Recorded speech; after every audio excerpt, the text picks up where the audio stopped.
लो चारों धाम, मिलेंगे कृष्ण मिलेंगे राम। कर लो चारों धाम, मिलेंगे कृष्ण मिलेंगे राम। जीवन सफल उसी का समझो जिसने किया ये काम। कर लो चारों धाम, मिलेंगे कृष्ण मिलेंगे राम। कर लो चारों धाम, मिलेंगे कृष्ण मिलेंगे राम। बसा हिमालय पर उत्तर में पावन बद्रीनाथ, नारायण ने यही तपस्या की थी नर के साथ। दक्षिण में सागर तट पर रामेश्वर तीर्थ महान, रामचंद्र ने यहाँ किया शिव महिमा का गुणगान। जगन्नाथ का धाम बसा पूरब में सागर तट पर, स्वयं कृष्ण की इच्छा से है मंदिर बना मनोहर। पश्चिम तट की पुरी द्वारका बनी स्वर्ग का द्वार, रचना है ये लीलाधर की लीला का विस्तार। वंशी चक्र सुदर्शन जिसके दोनों थे श्रृंगार, जिसकी गीता का आभारी है सारा संसार। धरती को है स्वर्ग बनाते मिलकर चारों धाम।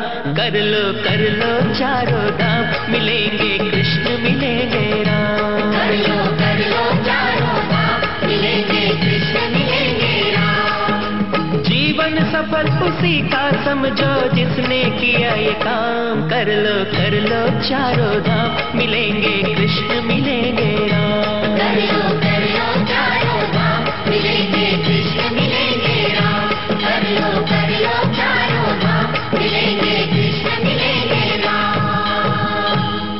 भारत की भौगोलिक स्थिति ही ऐसी है कि पूर्व, पश्चिम और उत्तर दिशाओं में समुद्र अपनी उत्ताल तरंगों से मां भारत की रात दिन वंदना करता रहता है। यह देश धर्म प्रधान तो है ही, यहाँ का कोना कोना तीर्थों और पवित्र धामों से भरा हुआ है। 7 पुरियों और 4 धामों में द्वारका नगरी की गणना की जाती है।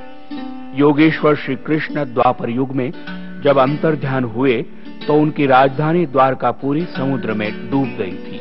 केवल भगवान का निजी मंदिर समुद्र में नहीं डूबा था। वर्तमान द्वारकापुरी को गोमती द्वारका कहा जाता है। दक्षिण भारत में स्थित प्रसिद्ध स्थान रामेश्वरम, जहां गंगोत्री से भगवती भागीरथी का पवित्र जल लेकर श्रद्धालु भक्तजन महादेव के विग्रह पर चढ़ाते हैं। सेतुबंध रामेश्वरम तीर्थ जीवन में पूर्णता लाने और परमार्थ और व्यवहार को आपस में बांधकर जीवन को संतुलित करने का संदेश देता है। रामेश्वरम की याद पुरुषोत्तम धाम भी कहा जाता है। ऐसा माना जाता है कि यह स्थान विष्णु का नित्य धाम विराज है, जो वैकुंठ के समान है। भगवती अलकनंदा के दाहिने किनारे पर श्री बद्रीनाथ पुरी के विशाल मंदिर में भगवान श्री बद्री विशाल श्यामल स्वरूप में बहुमूल्यवान वस्त्राभूषण एवं मुकुट धारण किए हुए सुशोभित हैं। हिमालय का परम पावन तीर्थ श्री बद्री धाम, जो कि आज असंख्य आस्थावान भारतीय नर नारियों की आस्था का आध्यात्मिक खोज का केंद्र बना हुआ है। भगवान श्री कृष्ण की राजधानी द्वारका नगरी चारों धामों में एक उत्कृष्ट धाम है। आज 2-3 स्थान मूल द्वारका के नाम से विख्यात है और गोमती द्वारका तथा बेट द्वारका ये दोनों स्थान द्वारकापुरी ही हैं। द्वारका के जलमग्न हो जाने पर लोगों ने कई स्थानों पर द्वारका का अनुमान करके मंदिर बनवाए और जब वर्तमान द्वारका की प्रतिष्ठा हो गई तब उन अनुमानित स्थलों को मूल द्वारका कहा जाने लगा। पुराणों का कथन है कि द्वापर युग में भगवान योगेश्वर श्री कृष्ण के निवास के लिए विश्वकर्मा द्वारा रचित 5 योजन में द्वारकापुरी विराजमान थी। श्रद्धालु भक्तजन द्वारकाधीश को बहुविध सामग्री समर्पित करते हैं, किंतु जो द्वारकाधीश को सर्वाधिक प्रिय है वह है वृंदा यानी तुलसी। इस पवित्र स्थान पर द्वारकाधीश के विग्रह पर तुलसी की मालाएं भक्तजन बड़े श्रद्धा आदर भाव के साथ समर्पित करते हैं। अतः द्वारकाधीश के पटांगण में और परिसर में कई जगह पर तुलसी की विविध प्रकार से सजी सजाई मालाएं उपलब्ध होती हैं। द्वारकाधीश जी की बहुत संभाल करते हैं सौराष्ट्र के भक्तजन।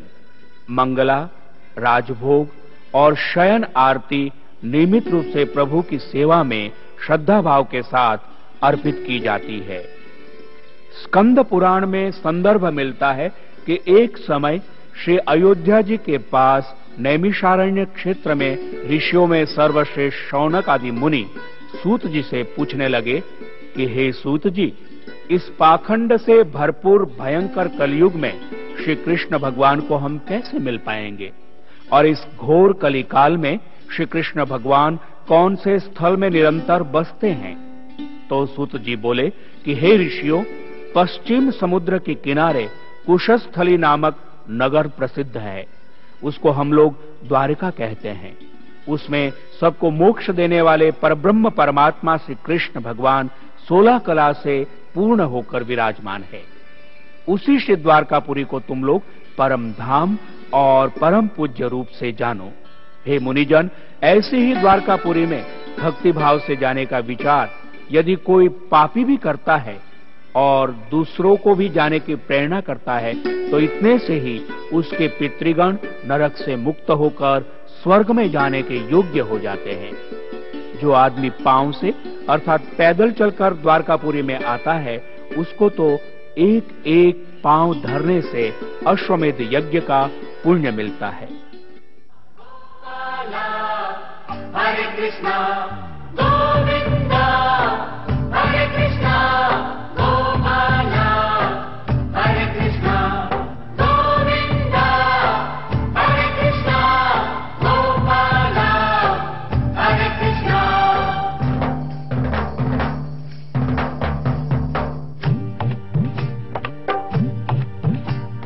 गोविंदा गोपाला, गोविंदा गोपाला, गोविंदा गोपाला, गोविंदा गोपाला।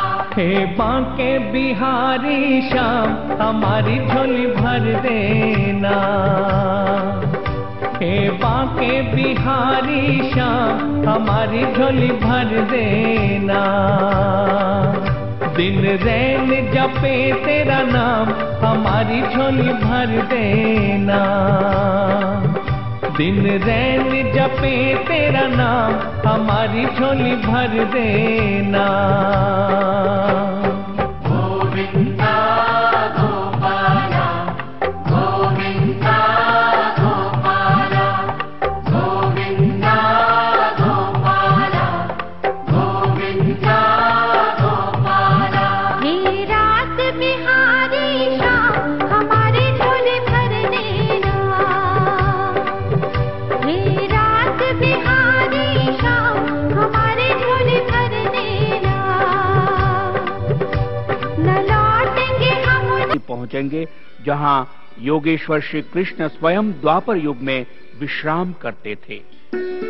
कहा जाता है कि बेट द्वारका भगवान श्री कृष्ण का विश्राम स्थान था, यानी मुख्य द्वारिका जो पाटनगरी थी, वहां से शासन कार्य देखते थे और शयनादि विश्राम के लिए भगवान श्री कृष्ण बेट द्वारका चले आते थे। इसीलिए आज भी बेट द्वारका के भवनों एवं मंदिरों पर शिखर नहीं होते हैं। बेट द्वारका में भगवान श्री द्वारकाधीश की भी भव्य मूर्ति विराजमान है।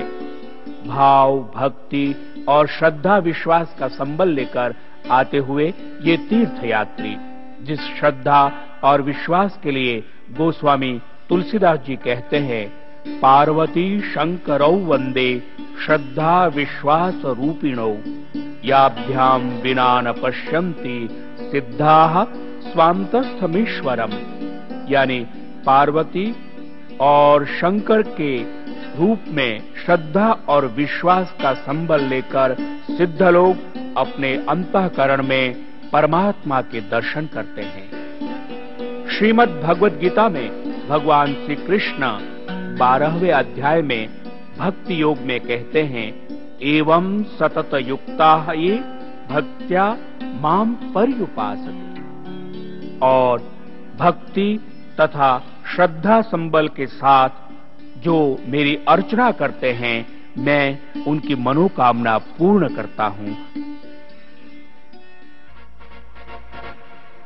उपकार करो